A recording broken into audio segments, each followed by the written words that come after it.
Welcome to Corvette Today, the show that talks about everything Corvette, with your host, Steve Garrett, lifetime member of the National Corvette Museum, president of the Corvette Club of Kansas City, Missouri, and radio disc jockey at the #1 radio station in Kansas City for over 45 years. Here's Steve Garrett.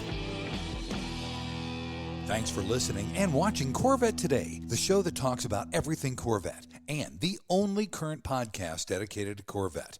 I'm your host, Steve Garrett. I appreciate you tuning in. Corvette Today is brought to you by Wheelcraft. Want to dress up your Corvette with bright chrome or black chrome wheels? Visit wheelcraft.com and learn about their advanced PVD chrome finishing. They can refinish your wheels or offer a wheel exchange for most models, and it comes with a 5-year warranty. Visit wheelcraft.com today or call them at 833-840-5334. You can listen to Corvette Today on all podcast platforms. You can also listen on your smart device. Just say, "Hey Google," or "Alexa, play the podcast called Corvette Today," and you're connected. And be sure to visit the Corvette Today website. It's CorvetteToday.com. You can access everything there, including the Corvette Today merchandise store. You can also join our Corvette Today Facebook group there as well. Also, make sure you sign up for the Corvette Today emails, notifications, and updates at CorvetteToday.ck.page. And if you like YouTube, be sure to subscribe to our Corvette Today YouTube channel. See all Corvette Today episodes on YouTube as well. And be sure to patronize our flagship sponsors of Corvette Today, MidEngineCorvetteForum.com, the forum that focuses on the new mid-engine C8 Corvette. Meet a lot of fellow Corvette enthusiasts like yourself at MidEngineCorvetteForum.com. Soul Performance Products. Developed and manufactured in the United States, the Soul Performance Products exhaust portfolio has been tailored to elevate the experience of the world's most exciting sports cars, including the latest generation of the Corvette. Soul Performance Products at SOULPP.com, the official performance exhaust of Corvette Today. Aerolarri Wheels, a true forged wheel with over 20 unique styles to choose from for your C8 and wide-body versions of the C7, C6, and C5 Corvette. It's an amazing value, starting at only $23.88 for a set of 4 fully forged wheels. And use the promo code CT111 and get $100 off your purchase. Visit Aerolarri.com. That's AEROLARRI.com. And use the promo code CT111 for your $100 discount. Ciocca Corvettes. If you're a Corvette enthusiast, and I know you are since you're listening and watching Corvette Today, then you need to know about Ciocca Corvette. They're based in Atlantic City, where you can find over 100 new and pre-owned vets on the lot and inbound. Ciocca also ships Corvettes all over the country, custom ordered to your specifications. They're staffed with experienced pros who can answer all your questions. So don't compromise. Visit CioccaCorvette.com. That's CIOCCA Corvette.com and find out more. Chevrolet. Together, let's drive. And a shout out to Canadian Corvette Forum and Corvette Forum, welcoming Corvette enthusiasts from around the world. My guests on Corvette Today are the Holy Trinity. It's quite an intro. That's quite an intro. Yeah. Josh Holder, Harlan Charles, Tadge Juechter, the executive chief engineer, brand manager, and also the chief engineer of Corvette. First, before we get going, Tadge has announced his retirement in July. Congratulations, and congratulations are in order. You just got elected to be in the Corvette Hall of Fame, my friend. Congratulations. It's been a week. It has been a week. And the reception here at the Bash in Bowling Green has been unbelievable. It really has. Never felt so appreciated. They love you guys. They absolutely love you guys. Well, as you know, what we do every year when we're at the Bash here at the National Corvette Museum is we poll everybody on Corvette Forum and MidEngineCorvetteForum.com. We get questions. You guys answer the questions from the audience, and that's what we're going to do again this year. Our first question, we have about 20 questions this year, so it's going to be fun. Our first one is from Mid-Engine Corvette Forum. It's Mr. Awesome. I love that name. Isn't that great? He wants to know, can we get a more prominent phone and charger icon or notice on the driver information center? Who's going to take that question? Well, I know we miss this ourselves. You know, we drive these cars all the time. And, right. You know, I'm fairly untrainable, so I was one person constantly walking away from the car with my phone in the charger. And so we went from having no message to a message. Yes. So that was a step in the right direction. It was a step in the right direction. Yes, it's possible to still miss that yes. As you're gathering your things, getting out of the car. So I think it's an interesting question. I'm not quite sure what, we only have a limited amount of display space, and we could have a voice come over saying, "Idiot, you left your phone in the charger." It's an option, right? I don't know if that's what this person is getting for, but it's right there on the instrument cluster. But you do have to look for it. Yeah. But this was one of those things I think is a positive story because we heard that, we experienced it ourselves, and we heard that from a lot of customers. And this was one of those things where, because of the electrical arc, we were able to update cars people already had.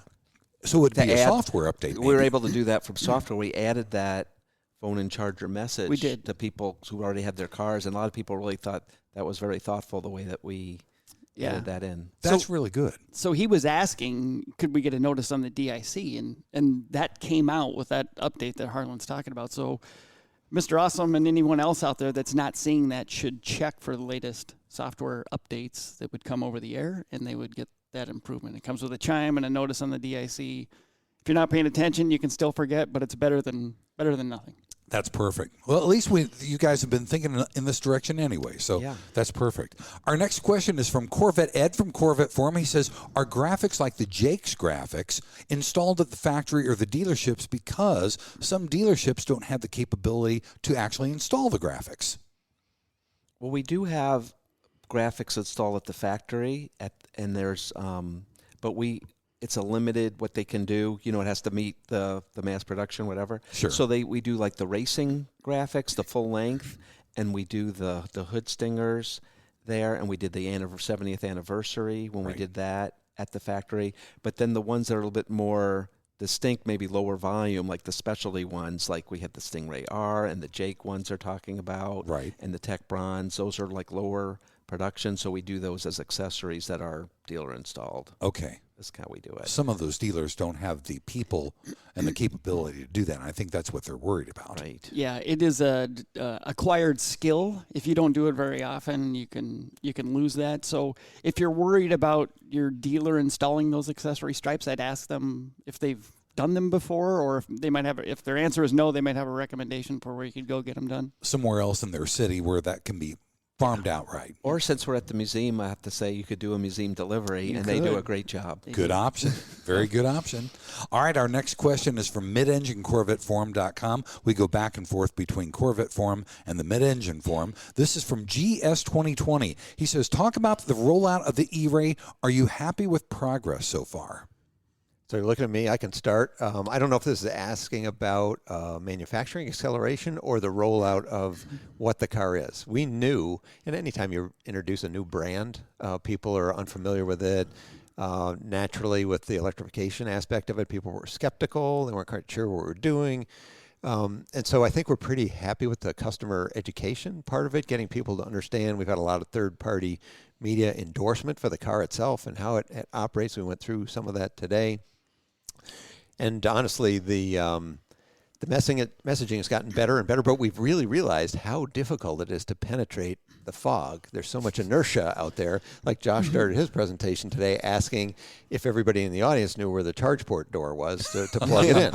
And because that's been a common question. Really? Where do you plug it in? Oh, my gosh. And so as many times as we said it, people still are unsure about, okay, what is this thing exactly? So I think it's going to take a critical mass of real customers with real experience being able to report on what they've experienced and how much they like the car, and that will bring the masses in to really understand what it is.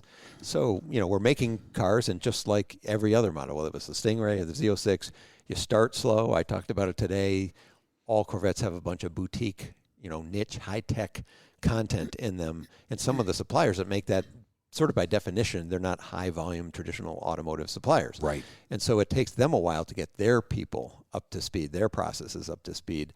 And that's true both internally and externally. We build the battery and the drive unit ourselves, and so we're on an acceleration learning path, which is traditional in all manufacturing. And so would we like to go faster? Sure. We'd love to get people their cars as fast as possible. On the other hand, we want to make sure we do it in a very measured way, keep our quality. Josh talked about our quality and warranty has never been in a better position in all 70 some years of Corvette. And so we want to keep that and want to keep people happy with their car after they get it. Right. And so we'll do a measured acceleration as we always do, but we work every day really hard on making sure that slope is as steep as it can be. Yeah. Yeah, so to echo that, yeah, the answer is yes, we're happy with it. Both public reception of the car and the way the launch is going reinforce for people to have some patience like they had to have with Z06. We promise we'll get you your car. It's cool to have this much demand. I know what it's like to wait for a new Corvette. I myself have waited for a new Corvette, so we understand that. We want to get these out as quickly as we can, but we want to be very, very thorough and measured in the launch of, especially a car like the E-Ray, where we're getting into electrification the first time. We want to make sure it's absolutely right. Yeah, and I think the really cool thing about the E-Ray, and I think it goes back to what you had talked about, Tadge, when Josh said, where do you plug the thing in? There's no plug-in. And I think people are under a miscommunication of that the battery will take you X amount of distance. It's not built for that. It's built for accelerated performance, not distance driving. And I think that's really important. Yep, performance and all-wheel drive. Taking advantage of the traction. You have the front end, too. And Cody's presentation this morning talked about how that pays dividends in all kinds of driving conditions. Yeah, we're talking about Cody Buckley, who really kind of headed up all that E-Ray stuff. It was really, really good. All right, let's go to the next question, guys. Question 4 is from Andy Bump at Corvette Forum. And I think we covered this the last time we did this show, you guys.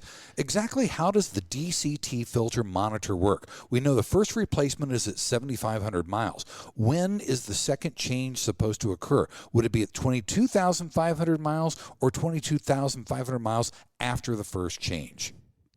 So the second change is at 22,500 miles. Okay, good. Then 22,500 miles after that. Something that's caused confusion with the transmission filter replacement, and a bit we did it intentionally.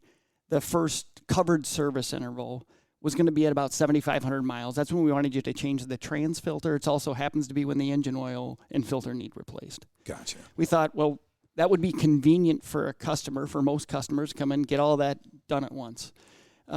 However, there are customers, I'm one of them, that don't drive their cars very far or very often, so they weren't getting 7,500 miles on the car in a year. So just yesterday we were able to make it official. We've extended the coverage of the transmission filter for 3 years. So for those that don't put 7,500 miles on their car in the course of a year, they would still be covered. We didn't want people going to the dealer to get a trans filter replaced prematurely because they're trying to get it under the covered service. We want to make sure customers get as close to that 7,500 mile mark when they get the filter changed. And then you do it again, 22,500 miles, odometer reading. Okay. And then 22,500 after that. Gotcha. Anything else to add on that?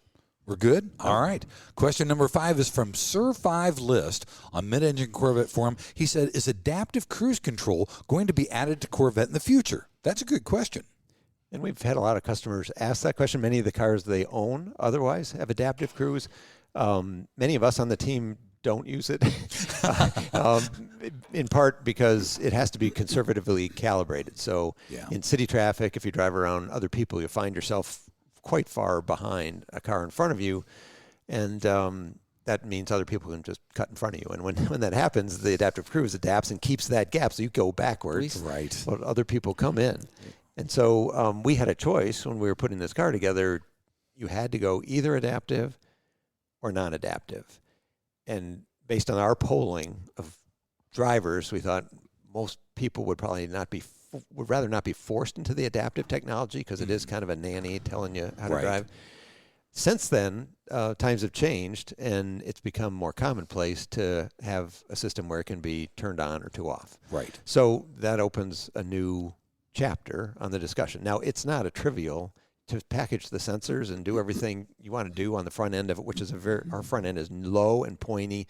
There's not a lot of place. We've got a lot of cooling area. There's not a lot of place to put sensors in.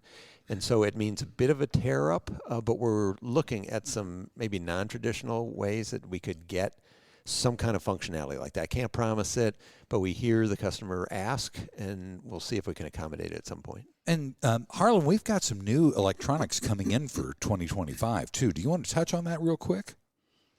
For 24, right? 24. There's some new features. 2024. Yeah, 24. Sorry. Yeah. Yeah. We have basically, we've added, the emergency braking, the lane change alert.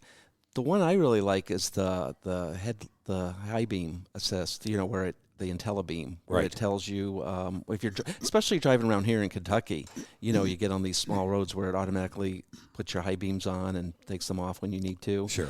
And we were talking we talked about the adaptive cruise too. We're like, this is a Corvette. Who's going to be following? You have to follow somebody. Yeah. What Corvette driver really follows somebody? But we do get this question a lot. And now that we have the lanes, I always thought, I was a pretty good driver. And we have all these things on. I'm like, oh my gosh, I'm like not in my lane. I'm following too close.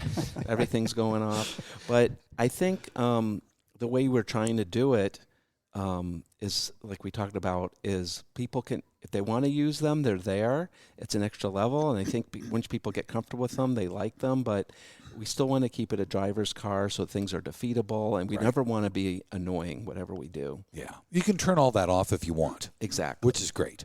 All right, our final question in segment 1, guys, comes from Bob McLean, and I think we've covered this before, but it's just worth covering again. What's included in the ZER package besides summer tires?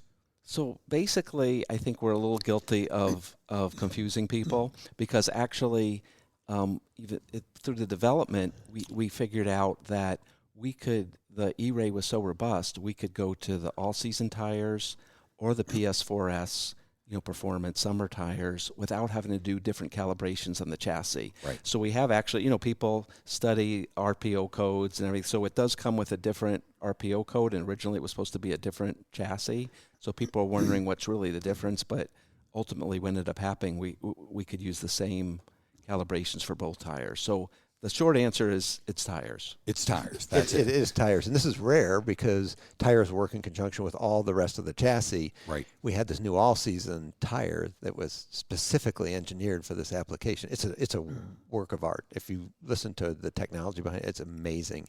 And so we were actually able to do stuff with that to bring it closer to a PS4S summer tire, such that the calibrations could be the same, which is great because a lot of people and we can't advise them to throw all seasons or throw winter tires on the car, because we say, well, the car wasn't engineered or tuned for that, so we can't recommend that.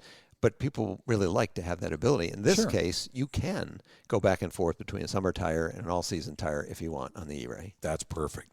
Well, guys, let's take our first break. When we come back, we've got more questions from MidEngineCorvetteForum and CorvetteForum with Josh Holder, the chief engineer, Harlan Charles, the brand manager, and Tadge Juechter, the executive chief engineer, back on Corvette Today. We all know that wheels make the car. Wheelcraft's PVD chrome finish in bright chrome or black chrome will take your Corvette to new levels.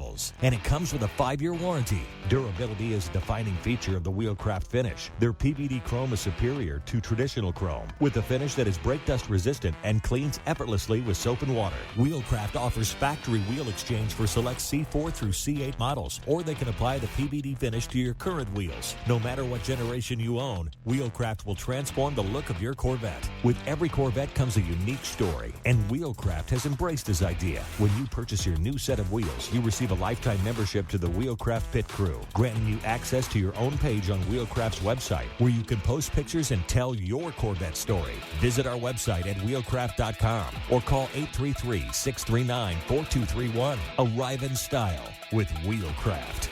The National Corvette Restorer Society is celebrating its 50th anniversary this year. 50 years of affirming and promoting the preservation and restoration of the Corvette. 50 years as the foremost Corvette collector car organization for building value with its prestigious awards. Have you ever considered joining NCRS? Over 70,000 people have. We're so much more than just the nuts and bolts. The NCRS flight judging program can and often does increase the value of America's sports car by researching and publishing the leading leading tech manuals and judging guides for the 1953 through 2007 Corvettes by training the best judges and by hosting local, regional, and national judging events. And when you join, you'll get award-winning magazines like Corvette Restore and Driveline all throughout the year. Joining is simple and easy. Just go to ncrs.org and sign up. There are NCRS chapters all throughout the U.S. and all around the world. Chances are there's a local chapter near you. So join NCRS today at ncrs.org. We come for the Corvettes. We stay for the friendships made along the way. When you want to buy a Corvette, or any Chevrolet for that matter, get yours from Hendrick Chevrolet Shawnee Mission, located in Kansas City. Hendrick Chevrolet is the largest Corvette dealership and showroom in the Midwest. With a knowledgeable sales staff and Corvette sales specialists on hand, they'll help you build the Corvette of your dreams, and they ship nationwide. With Corvette certified master mechanics on site and a huge parts department with over 24,000 parts and $2 million in inventory, Hendrick Chevrolet is well equipped to take care of your every need. From sales to service to collision repair, Hendrick Chevrolet has you covered. Visit ChevyUSA.com or call 913-384-1550. The Radiator Grill Store offers C8 Corvette A-pillar wind diffusers in beautiful carbon fiber or OEM gloss black that help reduce wind buffeting when a window is open. Easy installation and OEM fitment. Plus, get 10% off your total purchase with the promo code CT10 at RadiatorGrillStore.com. And now, back to Corvette Today with your host and my husband, Steve Garrett. Thanks for checking out Corvette Today on podcast and YouTube. It's the only current podcast dedicated to Corvette. Corvette Today is brought to you by Wheelcraft. You want your Corvette looking its best, don't you? Well, dress it up with bright chrome or black chrome wheels. Visit wheelcraft.com and learn about their advanced PVD chrome finishing. They can refinish your wheels or do a wheel exchange, and you get a 5-year warranty. So visit wheelcraft.com today or give them a call, 833-639-4231. I'm your host, Steve Garrett. With me is Executive Chief Engineer Tadge Juechter, also Harlan Charles, Brand Manager, and the Chief Engineer for Corvette, Josh Holder. In the second segment, we're taking more questions from MidEngineCorvetteForum and CorvetteForum. In our second segment, we're going to talk with Mr. MidEngineCorvetteForum, John Elegant. John wants to know, on this year's Car and Driver Lightning Lap test at the Virginia International Raceway, the Z06 was faster than the E-Ray. Now, we know you test models on different tracks. Where was the E-Ray tested and found to be faster on one lap than the Z06? The Z06 is the ultimate track Corvette. Yes. That was its mission. Yes. Mm-hmm. The E-Ray does all things well. We talked about its all-weather capability, what a great grand touring car it is. If you want a track car, the Z06 is your Corvette. So the E-Ray is not generally quicker than a Z06. Right. On a track. There are some shorter tracks where it can hold its own. On a drag strip, right. It's certainly at least 8th mile is going to outpace the Z06. But the Z06 is the ultimate track weapon, and so it's actually going exactly according to plan. Our mission to set out for both the Z06 and the E-Ray have been achieved, and the Z06 performance on track is where it really shines. Right. Right. I saw where somebody did a 0 to 60 in 2.2 in an E-Ray. When they hook up, they go. They can really go. When you lay it down, you lay it down, right? I mean, we try to do times that we know that when the media gets it, and that'll be good time, but that a lot of people can achieve. But if somebody beats it, that's great. Great. And I would say, we don't sandbag any of our models. It's not like we pulled the E-Ray back so the Z06 could be the champ. We made that car as pure a track machine as we knew how to do.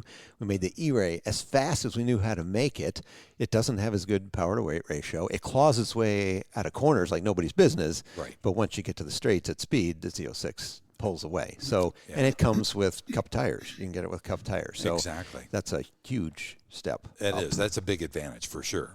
Our next question is from Andy Bump from CorvetteForum. He says, what does the hydraulic system flush do, and should it be done every time the DCT external canister is replaced? That's a good technical question. It is, so I'll take a start at it. The hydraulic system flush does kind of the way it's described. It forces transmission fluid through the fine filter, the filter that you replace. So at a dealership, they can hook up the dealer service tool to the car and run a routine that will tell the trans control module to do this fluid filter flush. Okay. And because the car is already hoisted on a rack, the technician's already got the panels off, there's some other work he's doing. This kind of happens in parallel in the background. Okay. So we're doing it at a dealer visit because we can, and we can take the last bit of whatever contamination might be in that oil and get it into the filter before the technician replaces it. Do-it-yourselfers have become nervous that, hey, now I can't do it myself. I don't have a service tool. I can't force this routine. You don't have to do the routine. Like I said, we do it because we can, but the fine filtering routine happens through normal driving anyway. In fact, when you're driving steady state, like say down the highway, right, we run a routine in the transmission that will force more of that fluid through the fine filter. So normal driving is doing this. If you are a do-it-yourselfer, you don't want anyone else touching your car, you can change the trans filter without running this routine. Okay, that sounds good. And I noticed Andy Bump asked a transmission filter question in the last segment, so I think he should come and apply to be a technician. He should. In one of our dealerships to help work on the DCT. I think he's trying to get a job. Don't you He's think? asking good questions. He is. He's not the only one that have asked it. That's true. Our next question is from Lost Soul from MidEngineCorvetteForum. He says, can you lower the stealth mode ambient temperature limit down to 30 or 40 degrees to make it usable in the mornings or even in warmer states? We would love to, and we may. I would say, we drive these cars year-round, and we were talking about how great it is to have stealth mode and be able to crawl out of your neighborhood quietly and not annoy the neighbors. And in Michigan, it's like the majority of the year, where if you're parking outside, you can't use stealth mode because of the temperature. Now, GM has a lot of requirements about the functionality of the car. And we expect in any driving mode like this, you to meet all those requirements. So it's a fine balance of how well does the car perform, what are the customer's expectations going to be in a stealth mode. It's amazing how much stuff is like fully functional. It's just driving a regular car. It's like the engine started. Yeah. Almost everything works, but not everything works because just the front E-axle, you're not generating in heat in the back. There's things that the car uses to its advantage in different environmental situations, especially cold weather. And so we're looking at a bunch of us would love to drop that temperature. And so we're kind of in the middle of reassessing that balance of performance. Okay. And if there's a way to drop it some, we will, because we'd all love it. Great. And there is, I just want to address one thing. Reading some of the, I read all the forums, both of these great forums, and there's some misconception too, where some people thought, oh, it's the batteries don't like the cold. It has nothing to do with that. It's more about your comfort, defrosting the windshield, and things like that. That's why we set the temperature where it was. It has nothing to do with the batteries, and the e-all-wheel drive works at all temperature. It has nothing to do with that at all. Okay. I just wanted to in the clear shuttle that up. mode, you can use the shuttle mode at any temperature. Any temp. Yeah. So it's not the batteries. The batteries will work. Gotcha. Okay, good. All right, our next question is from 23C8Z. He's from Corvette Forum. He says, does manual mode cause any more wear to the transmission than leaving it in drive mode? No. If it did, Carlin would be braking cars left and right because that's the only way he drives. He's never driven in drive, I don't think. I like driving in manual mode. I drive in manual all the time, so I'd be the poster child for that. To the transmission, it's no different. No. You're electronically commanding a gear state change. It does its business. Whether it does it on its own command or on your command, it does the same work. Yep. In some ways, that might be less shifting than the car would do on its Depending own. on how you drive it. Depending on how you drive it. Yeah. I probably don't. I love shifting. I Yeah, put it me in too. manual mode. If I'm not in manual mode, I still do paddle shifting, and I'm up and down, up and down. It's so Harlan much fun. just leaves it in third gear, down the highway, whatever. You can go. Yeah. It's We don't recommend that, actually.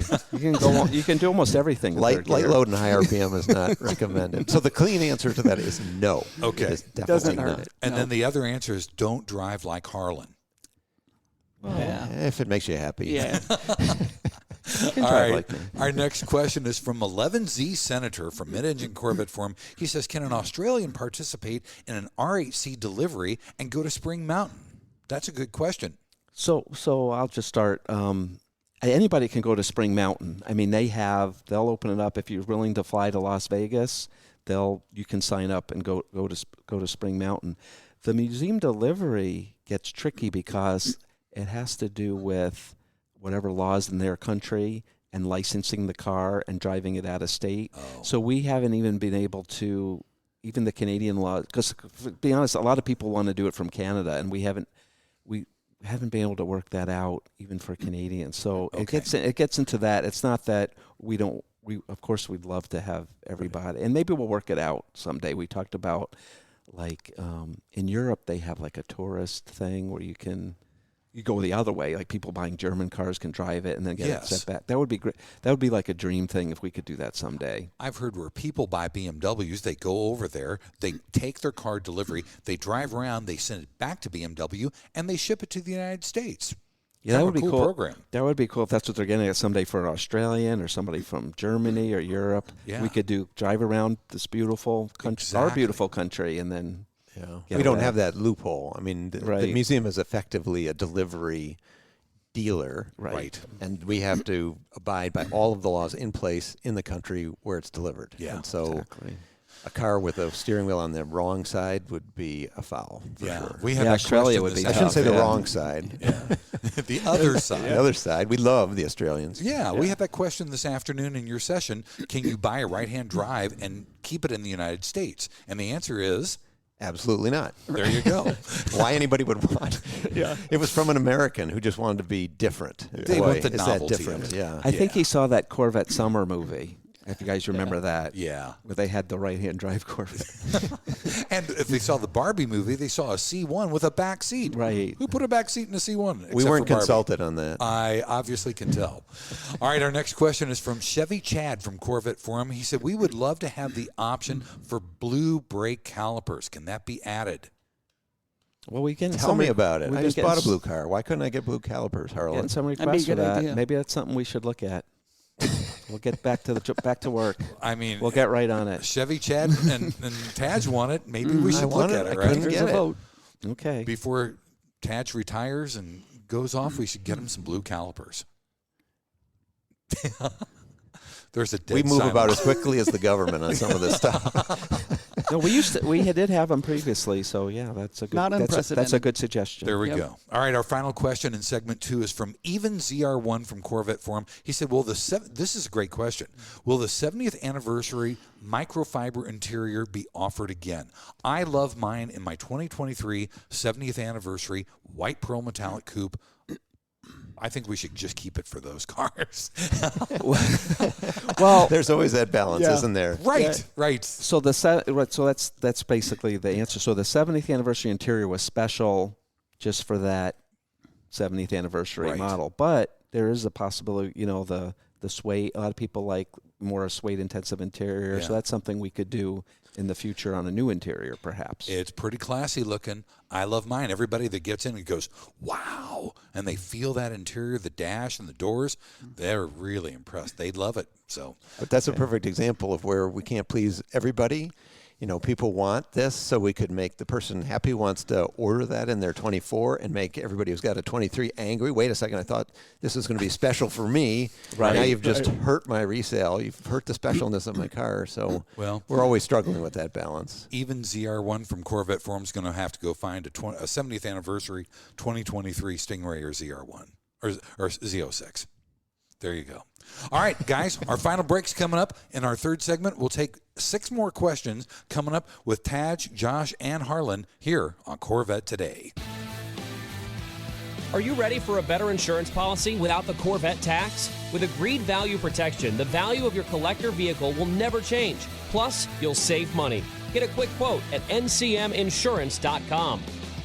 Hey, honey, are you awake? I am now. I can't sleep. Since turning 50, I keep dreaming of a red door and a blue door, somehow knowing there are only choices for retirement. Okay. Through the red door, we outlive our money. We have to rely on our kids. We're stuck on a fixed income. It's terrifying. Yeah, that would suck. But through the blue door, our money outlives us. We retire on our terms. Our kids stay our kids, not our caretakers. We make work optional. Yes, that's much better. That's what I want too. But what do we do? We call True Wealth & Company at 913-653-8783. They specialize in helping successful people make work optional. They're our fiduciary Blue Door personal wealth managers. Hey, where are you going? It's 3 a.m. I can't sleep. I'm going to check out True Wealth & Company online at retirewithtrue.com. That Blue Door is going to be our retirement. 913-653-8783. Visit us online at retirewithtrue.com. Investment advice offered through True Wealth & Company, LLC, a registered investment advisor in the state of Kansas. VetFinders.com is the Internet's original Corvette classified ads website, with classified ads starting at just $25. And every ad runs until your Corvette is sold. If you're in the market for a Corvette, VetFinders.com has over 500 Corvettes for sale from all around the USA and Canada and covering all 8 generations. Visit VetFinders.com, the Internet's destination for buying and selling Corvettes. That's VETTE Finders.com.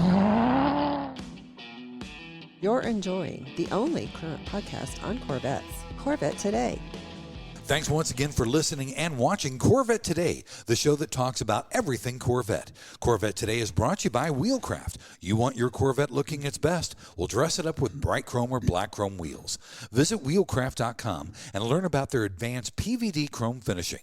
They can refinish your wheels or do a wheel exchange, and you get a 5-year warranty too. So visit wheelcraft.com today or give them a call, 833-639-4231. I'm your host, Steve Garrett. With me is the Holy Trinity of Corvette. It's Josh Holder, Tadge Juechter, and Harlan Charles. Our final segment here starts with Red C8Z06. He's from MidEngineCorvetteForum.com. His question is, does the E-Ray come with 2 coolant tanks, one in the front and one in the rear? What does each one do, and what coolant do they use, and why are they not customer serviceable? So it does come with 2 coolant tanks just for the E-Ray. Okay. The one in the front is part of a system that cools what we call the power electronics. So that's the inverter. We talked about the massive amount of power that the battery can both regenerate and dispense to the electric motor. That power generates heat, and the power electronics manages that current. And so they see a lot of heat. We cool that with a glycol and deionized water mixture. Wow. Which is why we put a tamper-proof cap on it. So I'm trying to answer all his questions at once. We just didn't want anyone inadvertently putting tap water in it. You can get the cap off. It's more of a, hey, read your owner's manual before you. But the reality is you should never need to open that or service it. It's not something you have to regularly service. Good. That heat is exchanged through a radiator in the front of the car that helps cool that system off. At the rear, same deionized glycol mixture goes through a chiller. We call it a chiller. It's a liquid-to-liquid heat exchanger that transfers thermal energy from the battery cells themselves with refrigerant, the same refrigerant that's used in the AC system. And a battery pack, you don't want it to be too cool or too hot, like around 100 degrees in our case. 100 degrees Fahrenheit is about where we like to keep it. So our strategy is let the battery get up to temp when it's powering the vehicle or regenerating. And when it does, we like to clamp that temperature as quickly as we can, which is why we use a refrigerant and a chiller to exchange that thermal energy. Gotcha. Good answer. Our second question is from Turbo Tuner from Corvette Forum. He says, please go through the RPM and slip percentage control in launch control settings. So I can do a start. Josh will probably add. So, we have a really good traction control sort of default launch control calibration. And a lot of people think of tracks as either slippery or sticky. There's actually way more variables than that. There's the static coefficient of friction, so how much traction can the tire get when it's not slipping. And then once it starts to slip, that coefficient of friction changes. And it can change at different rates. It can change as a function of temperature. It can change as a function of how fast the wheels are spinning. So there's all these different variables that go into the quality of the launch.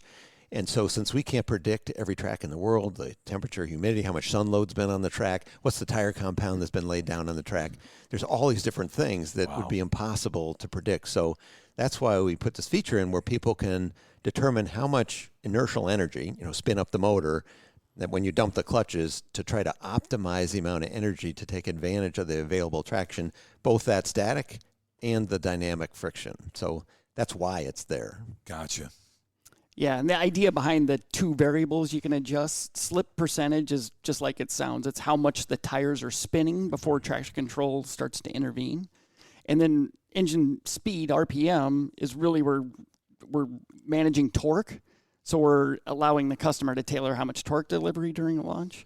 And like Tadge said, it's really meant for customers to play with on varying friction surfaces. So you might be in the Southwest where there's particularly a lot of sand or something on the road. You might want to play with it there.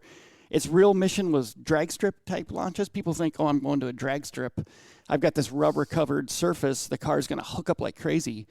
If you have drag slicks, yes. Right. On radial street tires, especially cold ones, it's awful.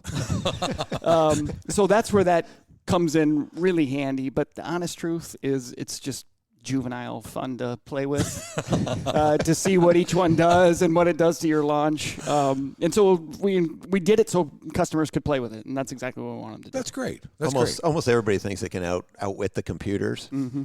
Nice. So we give them some knobs to turn and see if they can do it. They'll Give you something to play with. Give you some humility. There you go.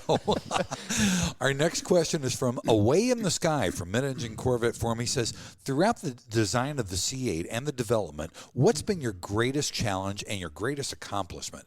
Each guy. Okay, I can start. I don't know if we've got these doled out.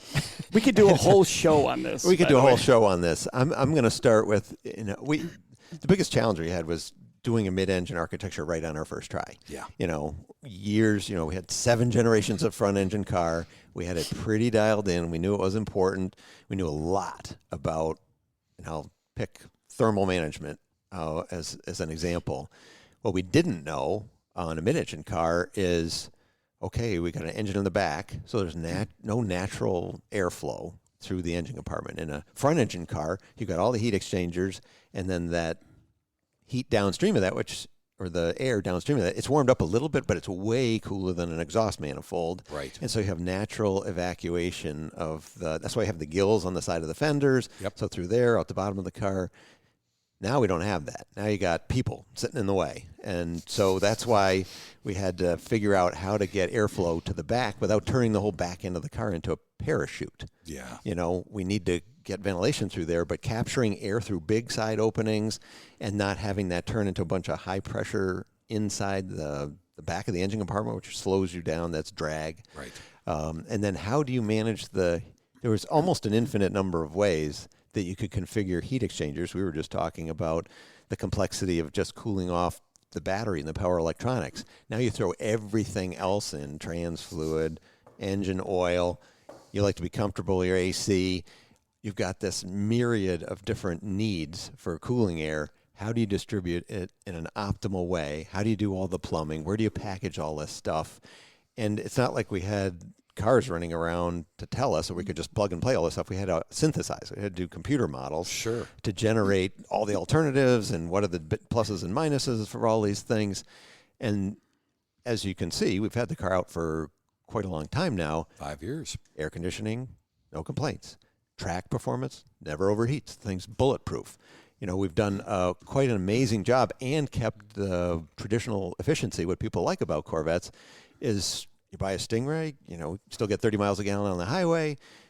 Drag is low. It's a privilege, and it's been amazing to work with the whole team, putting this plan together and getting it right, especially when we have to compete against all of our other mid-engine competitors. They've done many, many generations. Right. They've got the tribal knowledge of how to do things right, how to do things wrong. We had to grow that internally. Yeah, absolutely. Harlan? So I'm going to talk a little bigger scale. I think the greatest accomplishment is going to sound different. Of course, we're so proud of the Z06, the E-Ray, Z01 is coming. I'm actually most proud of the accomplishment with the Stingray, because this was a car I believe that we're the only ones in the world that could do, where we took the attainable Corvette formula and made it an exotic mid-engine sports car with all the attributes and benefits that come with that. But so the biggest challenge was, so we're working with, all the engineers, finally we get to do mid-engine, we're going to make this thing, they're thinking of the Z01, they're thinking of the Z06. And I go, but we got to have this thing's got to be a daily driver. We got to have trunk space.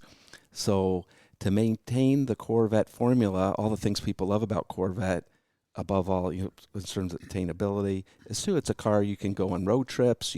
Couple can go for long distances, and we started like everything with like being we wanted a front storage and a rear storage.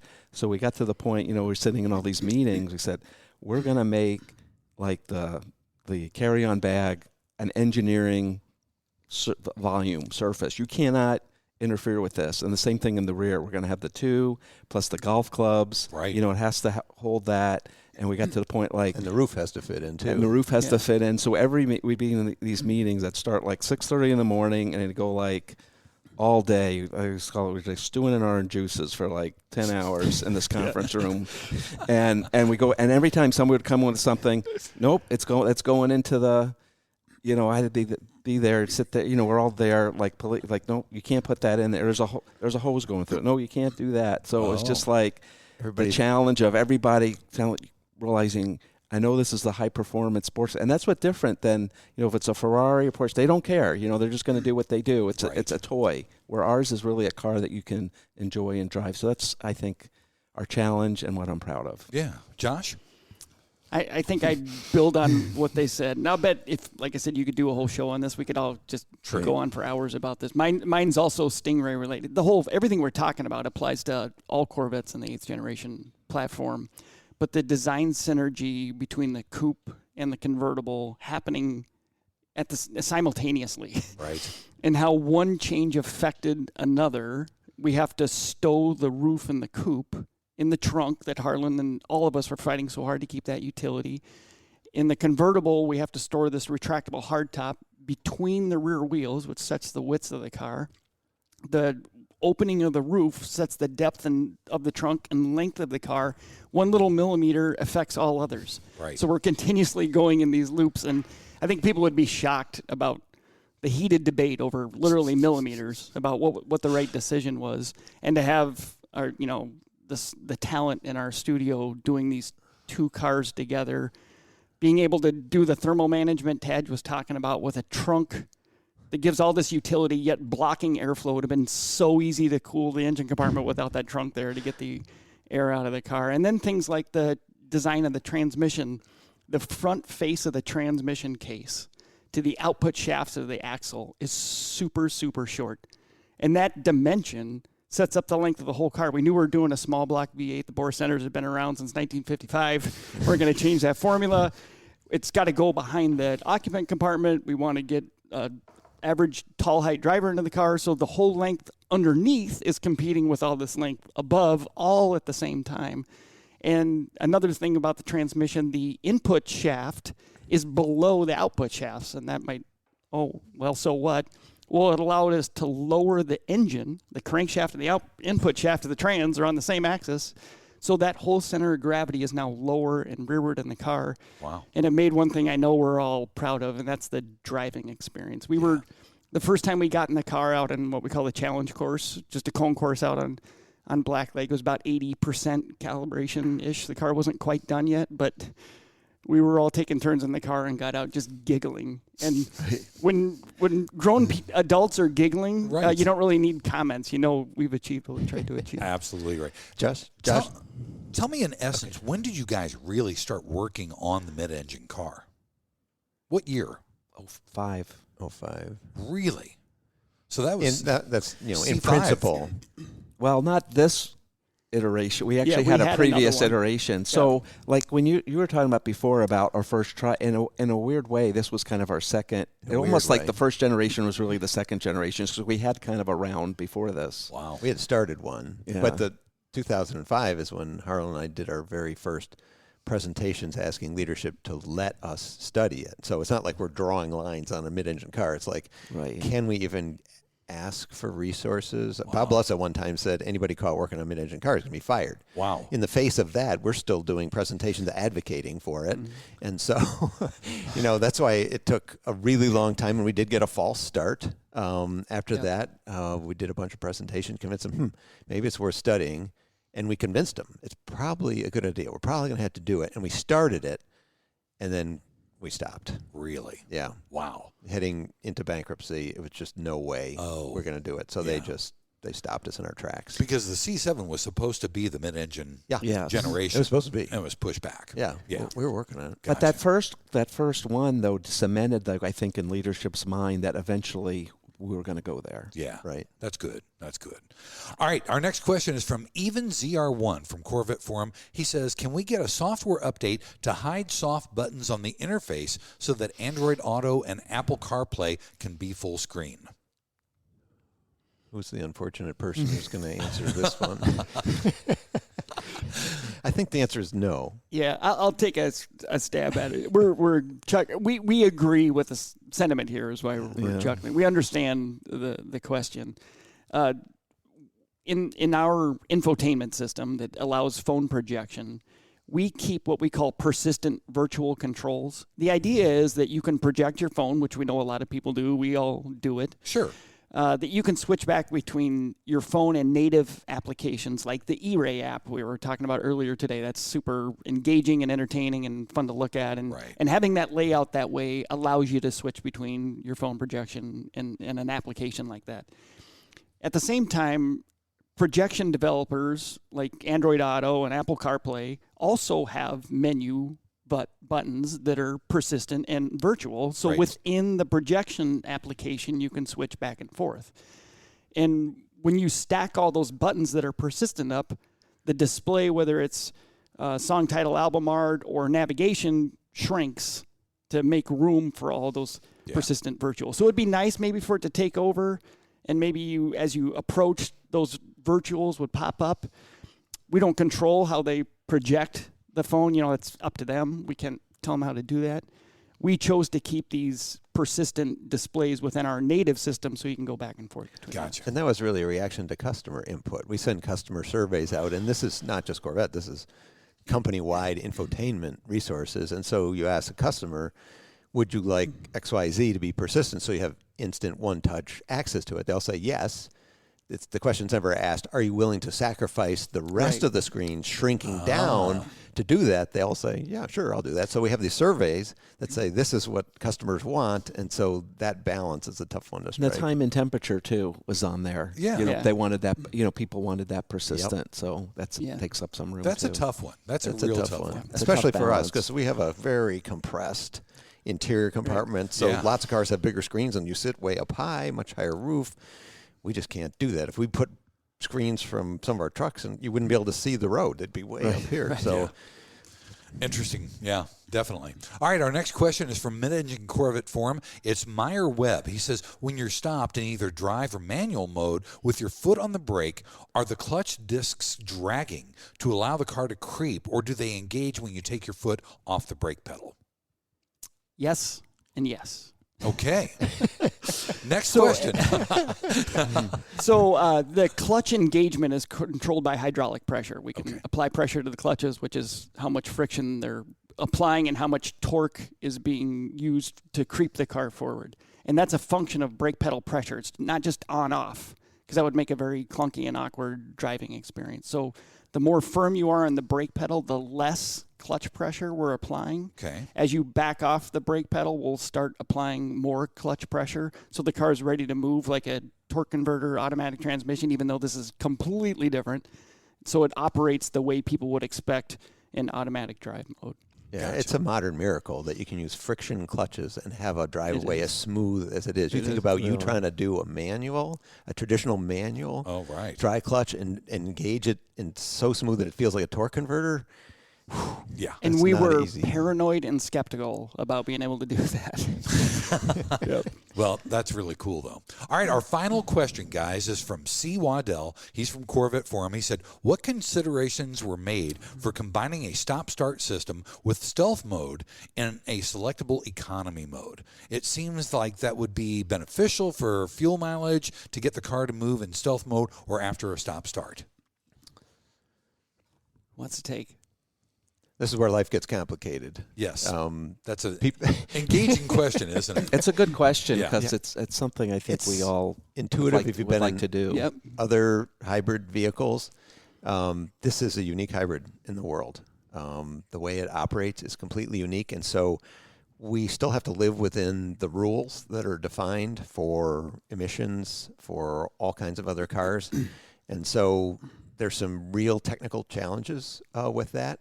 And we're very, very conservative when it comes to meeting emissions. Other people walk right up to the edge. General Motors, in its entire history, we are very conservative that way. We make sure that cars new are way headroom to all the regulations, and even old cars have headroom to the regulations. And so we live within a constrained environment on what we can do executing the system. So we've tried to do the best we can with the hardware we have, but it's a really good question. A lot of us are trying to see in the future, could we be more aggressive in this direction? So we think it's a really good question that we're studying for some point in the future. We'll take this question as a vote to implement something like this. One thing Tadge was getting at, cold start emissions, and I don't mean cold temperatures. I mean the hardware, the catalyst, is not hot enough to effectively do its job as an emission device. So there's very stringent rules around cold startups, and within a drive cycle, you get one cold start. So in a stop-start situation, if anyone's been in any car for long enough, you'll notice if you sit there long enough, even though you didn't move, the engine will start. That's because it's detecting that the catalyst is starting to cool off. So it's things like that that have to be integrated into when we could deliver stealth mode. And a customer could be in a situation where they'd be like, hey, I didn't do anything that should exit me out of stealth mode. The engine just started. Right. And so it's that balance of drive quality that gets, and emissions compliance that gets really, really complicated and tricky. But that's a tough answer. Like I said, it's complicated. It is. It really is. Guys, thank you so much. Josh Holder, Chief Engineer for Corvette. Harlan Charles, Brand Manager. Tadge Juechter, Executive Chief Engineer. Buddy, we're going to miss you. Thank you very much. Congratulations on 47 years with General Motors. Congratulations on your nomination and election into the Corvette Hall of Fame. Come back and see us. It's been a joy. It's been a privilege. Been an honor. Thanks for everything. Thank you. Thanks again for listening and watching Corvette Today. And be sure to tell your family, friends, and other Corvette enthusiasts about the Corvette Today show. And thanks to our sponsors, Wheelcraft. Want to dress up your Corvette with bright chrome or black chrome wheels? Visit wheelcraft.com to learn about their advanced PVD chrome finishing. They can refinish your wheels or offer a wheel exchange for most models, and it comes with a 5-year warranty. Visit wheelcraft.com today or call 833-639-4231. Soul Performance Products at SOULPP.com, the official performance exhaust of Corvette Today. Ciocca Corvette at CIOCCACorvette.com. True Wealth and Company at retirewithtrue.com. Also, Aerolarri Wheels. Get $100 off your purchase with the new promo code CT111 at aerolarri.com. And Hendrick Chevrolet in Kansas City at ChevyUSA.com. Thanks for checking out Corvette Today on podcast and YouTube. If you'd like to contact Steve with ideas for Corvette Today, you can email him at stevegarrettdj@gmail.com. Garrett has 2 R's and 2 T's. That's stevegarrettdj@gmail.com. Also, sign up for email notifications at corvettetoday.ck.page. Follow Steve and the show on social media on Facebook, Instagram, Twitter, LinkedIn, and Threads at Steve Garrett DJ. Thanks again for listening and watching Corvette Today.